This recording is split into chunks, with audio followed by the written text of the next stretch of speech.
আমাদের সাথে আছেন ডাক্তার মুজিবুর রহমান, কার্ডিওলজিস্ট এবং অল্টারনেটিভ ফিজিশিয়ান, প্রতিষ্ঠাতা ভেন্টেজ ন্যাচারাল হেলথ সেন্টার, থাইল্যান্ড। আপনাদের দুজনকে স্বাগত জানাচ্ছি আমাদের সুরক্ষা প্রতিদিন অনুষ্ঠানে। আমি প্রথমেই ডাক্তার রহমানের কাছে জানতে চাইবো যে এই যে অল্টারনেটিভ ডাক্তার কি করে হলেন? ইন্টারেস্টিং একটা বিষয়। অল্টারনেটিভ ডাক্তার মানে কি, যে আমাদের ট্র্যাডিশনাল মেডিকেল সায়েন্স যেটা আছে, আমরা যেভাবে ট্রিটমেন্ট করে আসি, সেটা একটা অল্টারনেটিভ পথ। That means we are not using any medicine. আমাদের প্রকৃতি থেকে প্রত্যেকটা রোগের জন্যই একটা অল্টারনেটিভ খোঁজ নিতে হয়। সেটা কি আমরা একটা সমাধান দেই যে কোনো একটা রোগের জন্য, সেইটাকে বলা হয় অল্টারনেটিভ অ্যাপ্রোচ। তা আমি যেহেতু মেডিকেল ডাক্তার ছিলাম, আমার লাইফে একটা ঘটনা ঘটেছিল, যেই ঘটনার পিছনে অনেকগুলা রয়ে গেছে গল্প। আমার মায়ের স্বাস্থ্য, আমার নিজের স্বাস্থ্য, আমার ছেলের স্বাস্থ্য, আমার ওয়াইফের স্বাস্থ্য, সেই ঘটনাগুলোকে আমাকে বাধ্য করেছে যে আমাদের মেডিকেল সায়েন্স, আমার মনে হচ্ছিল ওই সময় যেটা কোনো সমস্যা দিতে পারবে না। এই জন্যই আমি অনুসন্ধান করতেছি যে কিভাবে অন্য একটা পথ খুঁজে পাওয়া যায়, যার মাধ্যমে অনেক মানুষের অনেক প্রবলেম সৃষ্টি হবে। কিসের জন্য? যেই সব রোগ আমরা জন্মগ্রহণ থেকে নিয়ে আসি না, যেই সব রোগ আমাদের লাইফস্টাইল সাথে রিলেটেড, আমার মনে হয় একমাত্র লাইফস্টাইল চেঞ্জ করার মাধ্যমে এবং প্রকৃতির সাথে বন্ধুত্ব করার মাধ্যমে মনে হয় সেটা সম্ভব হবে। সেইটাই আমি বের করেছি আমার ক্লিনিকে।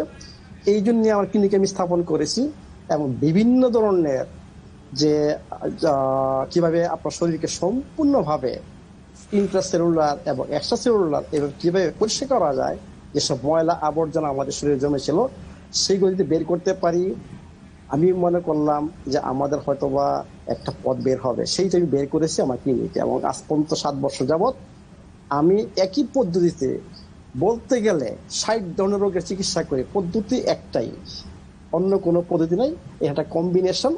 কিন্তু কিছু কিছু জিনিস আমি চেঞ্জ করি, জাস্ট সাপ্লিমেন্ট। আর বাকি যে 3টা কম্পোনেন্ট রয়ে গেছে সেটা সবার জন্য একই, অনলি চেঞ্জ হয় সাপ্লিমেন্ট। কারো কারো ক্ষেত্রে এটা, কারো কারো ক্ষেত্রে ওইটা। Just that is the approach, right approach.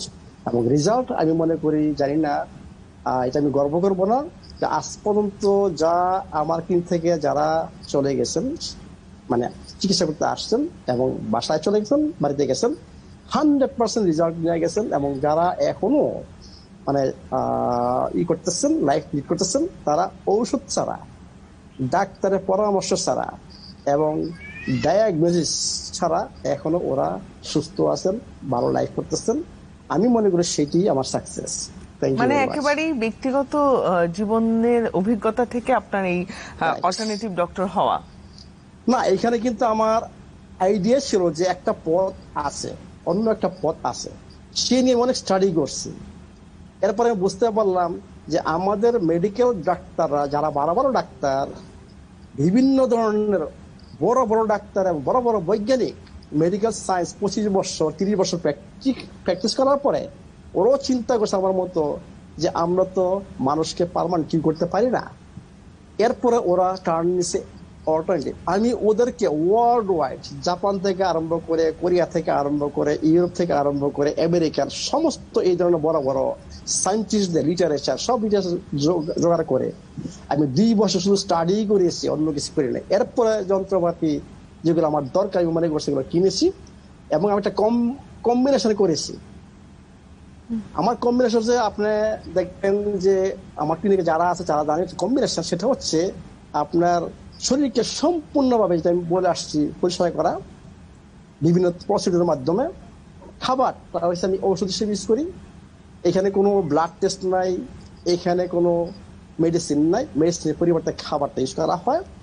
এবং আমার একটা কম্বিনেশন আছে যে হিট, মানে ফিজিক্যাল এক্সারসাইজ হিট, এর সাথে ফার ইনফ্রারেড সাউন্ড। মানে চিকিৎসার সাথে সাথে আসলে নিজের যে লাইফস্টাইলটা, সেটার একটা অন্য পন্থা বের করে কি করে রিকভারি করা যায়। ডাক্তার মুজিবুর রহমানের কাছে জানতে চাই যে এই যে আমরা প্রতিনিয়ত একটা কথা শুনি যে যার কোনো রোগ নেই তার কাছেও শুনি যে হজমের সমস্যা, গ্যাস্ট্রিক, তো সেই জায়গা থেকে জানতে চাইবো এই সমস্যাগুলো কেন হয় আমাদের এত বেশি? আমি বলবো সেটা একমাত্র আমাদের খাবারের জন্য। কিসের জন্য? আমরা যে খাবার খাচ্ছি এগুলো ন্যাচারাল না। আমাদের বডিটা হচ্ছে ন্যাচারাল খাবারের জন্য। আনন্যাচারাল খাবার আমাদের বডি অনেক কষ্ট করতে হয়, অনেক কিছু ইউজ করতে হয়, যেটা আমি বলি এনজাইম সিস্টেম, প্রচুর পরিমাণে এনজাইম ইউজ করে। যখন এনজাইমটা অলরেডি চলে যায় আস্তে আস্তে কমের দিকে, তখনই প্রবলেম আরম্ভ হয়। আমাদের ইয়াং বয়সে আমরা যারা ইয়াং আছি তাদের কিন্তু প্রচুর পরিমাণে এনজাইম থাকে শরীরে। এখন এই সময় যদি আমরা প্রচুর পরিমাণে আনন্যাচারাল খাবার বলতে আমি মনে করি দোকানে যা খাবার আছে সবগুলো বলতে গেলে আনন্যাচারাল, ওইখানে ন্যাচারাল খাবার নাই। আপনি যদি দেখেন খাবারগুলোর যে বাহ্যিক যে মানে আউটলুকিং এবং খাবারগুলার যে তৈরি করা হয়েছে, আপনি খেয়াল করবেন কি দিয়ে তৈরি করা হয়েছে, কি ইনগ্রেডিয়েন্ট ইউজ করা হয়েছে। এইসব ইনগ্রেডিয়েন্ট প্রকৃতিতে নাই। আপনারা জানেন একটা আম গাছ থেকে আম পালে কিরকম দেখা যায়, একটা ইয়ে থেকে ডাব পালে ডাব কিরকম দেখা যায়, একটা চাল যদি ন্যাচারাল হইতো সেই চালটা কিরকম হইতো, এটা দেখতেছেন। এবং এই সাথে কম্পেয়ার করে বুঝতেছেন যে আমি কি বলতেছি, যে দোকানের সমস্ত খাবার হচ্ছে আনন্যাচারাল। এই আনন্যাচারাল খাবার যখন আমরা মুখে ঢুকাই, এর মধ্যে অনেক কিছু অ্যাড করা আছে, এডিটিভ, প্রিজারভেটিভ, টেস্টের জন্য অনেক কিছু অ্যাড করা হয়েছে। টেস্ট আমাদের বাটগুলা জিহ্বায় যে থাকে ওগুলোতে ওই খাবার প্রতি হয়ে যায়, মানে কি আমরা আসক্ত হয়ে যাই খাবারের প্রতি। এই খাবার আমরা ছাড়তে পারি না। যে তোমরা আসক্ত হয়ে যাই তখন আমাদের শরীরে প্রচুর পরিমাণে এনজাইম ইউজ করে এই খাবারকে ডাইজেস্ট করার জন্য, প্রসেস করার জন্য। কোনো এক সময় বডির ক্ষমতা কমে যায়, তখন থেকে প্রবলেম আরম্ভ হয়। আমি সোজা কথা বলি, যাদের এই প্রবলেম আসছে ওদের ওষুধ খাওয়ার দরকার নেই, just stop this kind of foods, just stop.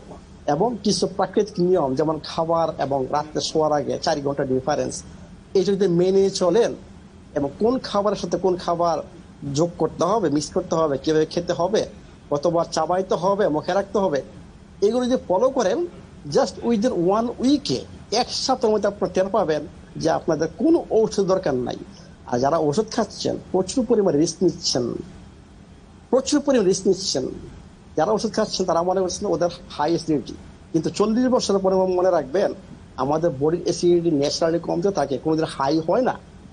এবং এরপর যদি আমরা গ্যাস্ট্রিকের ওষুধ খেয়ে যাই, তখন আমাদের এক সময় আসবে আমাদের যে স্টোমাকের অ্যাসিডিটি, যেটা নর্মাল অ্যাসিডিটি, সেটা কমে যাবে, মানে বেড়ে যাবে। তখন কি হবে, অনেক প্রকার ব্যাকটেরিয়া জন্ম হবে। সবচেয়ে বড় ডেঞ্জারাস ব্যাকটেরিয়া হচ্ছে হেলিকোব্যাক্টেরিয়া পাইলোরি।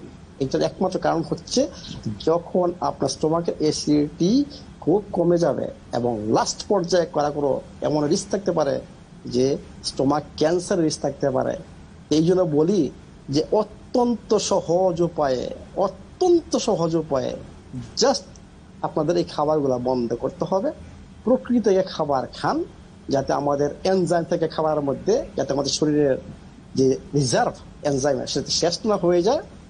এবং ওই যে নিয়ম বললাম কতবার খাবেন, আমার ফেসবুকে বা ইউটিউবে সুন্দর মতো লেখা আছে যে কি খাবার সাথে মিক্স করা যাবে, পানিটা কখন খেতে পারবেন, ফলটা কখন খাবেন এবং কখন ঘুমাবেন। তার মানে হচ্ছে যে আমরা আসলে যদি এই বিষয়গুলো মানে প্রকৃতি থেকে এবং সময় অনুযায়ী এবং কিভাবে কোন খাবারের সাথে কোনটা খেতে হবে এগুলো মেনে চলি, নিয়মগুলো, তাহলে আসলে আমাদের হজমের সমস্যা অনেকটাই দূর হবে।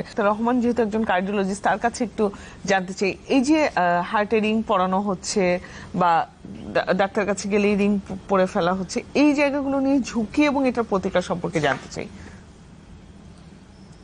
দেখেন, রিং পরানো আমি সবসময় বলি যে অনেক রিং, হ্যাঁ, কোনো একটা সময় আসে যখন আমাদের রিয়েলি ইমার্জেন্সি কেস চলে আসে, তখন এটা আমাদের দরকার হবে বাইপাস বা ফ্র্যাকশন। এইটা মাস্ট করতে হবে। এটা যদি 40% নিচে হয়, শুধু ওই ক্ষেত্রে আমি বলবো যে ইমার্জেন্সি কেস, তখন আপনারা এগুলা করতে পারবেন। কিন্তু যদি আপনাদের 40% উপর হয় এবং মাল্টি ব্লকেজ, মানে কয়েকটা মানে হার্টের আর্টারি যদি বন্ধ না হয়ে যায়, তবুও আপনার ইনজেকশন ফ্র্যাকশন এখানে আনতে হবে। এবং আরেকটা অত্যন্ত ইম্পর্টেন্ট টেস্ট, যেটা আনস্টেবল, মানে লাইক এটা অত্যন্ত ডেঞ্জারাস জিনিস। এটার জন্য স্ট্রোক হতে পারে, এটার জন্য হার্ট অ্যাটাক হতে পারে, কার্ডিয়াক মাইকার্ডিয়াল ইনফ্রাকশন। এটা হচ্ছে অত্যন্ত ইম্পর্টেন্ট জিনিস। এইটা জানার জন্য আপনার এনজিওগ্রামের কোনো ফাংশন নাই। এটা জানার জন্য ইন্ট্রাভাস্কুলার আল্ট্রাসাউন্ড করতে হবে, তখন আপনি জানতে পারবেন যে আনস্টেবল লাইক আছে কিনা। আমরা এই দুই ক্ষেত্রে যদি আনস্টেবল প্লেট থাকে এবং ইজেকশন ফ্র্যাকশন যদি 40% নিচে থাকে, ওই সময় আমাদের একমাত্র এইসব অপারেশনের দরকার। আর বাকি সমস্ত ক্ষেত্রে ইজি ওয়ে ম্যানেজ করা যায় সমস্ত প্রবলেম। অল্টারনেটিভ অ্যাপ্রোচ আপনি ব্যাংককে আছেন, আমাদের দেশের জন্য আসলে কি করে সফল হতে পারে এটা জানতে চাই আপনার কাছে। আমাদের দেশে দেখেন সবকিছুই আছে মানে হার্টের প্রবলেম সলভ করার জন্য। আমি একটা পোস্ট করেছিলাম 10টা হার্ট হেলথি খাবার, এগুলা বাংলাদেশে সবই আছে, ইজি জোগাড় করা। এবং আরেকটা কিছু বলছিলাম যে মেটাবলিক কার্ডিওলজি, মানে আমাদের হার্টের অনেক শক্তি কমে গেছে মাসেলের, সেই হার্টের মাসের মেটাবলিজম বাড়ানোর জন্য, শক্তি তৈরি করার জন্য কিছু সাপ্লিমেন্ট এখানে মাস্ট লাগবে। এইসব সাপ্লিমেন্ট ছাড়া মানে কষ্ট হবে মানে ঠিক করা হার্ট, কারণ ড্যামেজ অনেক হয়ে গেছে অলরেডি, বুঝছেন, মানে ব্লাড সার্কুলেশন সমস্যা হয়ে গেছে, যে কার্ডিয়াক মাসেল গুলা, মাসেল সেল গুলা অক্সিজেন পাচ্ছে না, নিউট্রিশন পাচ্ছে না। এগুলোর জন্য এখন রেডি নিউট্রিশন দিতে হবে, মানে খাবার থেকে নিউট্রিশন আসতে দেরি হবে, এখন থেকে রেডি সাপ্লিমেন্ট নাকি এটা রেডি, মানে বাই অ্যাবজর্বেবল, এবং অক্সিজেন সাপ্লাই থাকতে হবে প্রচুর পরিমাণে। তো এই জন্য বলি যে 10টা হার্ট হেলথি খাবার, এবং আমি যে মেটাবলিক কার্ডিওলজির জন্য যে সাপ্লিমেন্ট, 4টা সাপ্লিমেন্ট, অ্যাল-কার্নিটিন, কোএনজাইম Q10, ম্যাগনেসিয়াম, এবং আরেকটা হচ্ছে আপনার ডি রাইবোস। এটা হচ্ছে রেডি এটিপি, মানে এটিপির একটা এই ডি রাইবোস থেকে এটিপিটা তৈরি হয় সরাসরি ডাইরেক্ট এটি।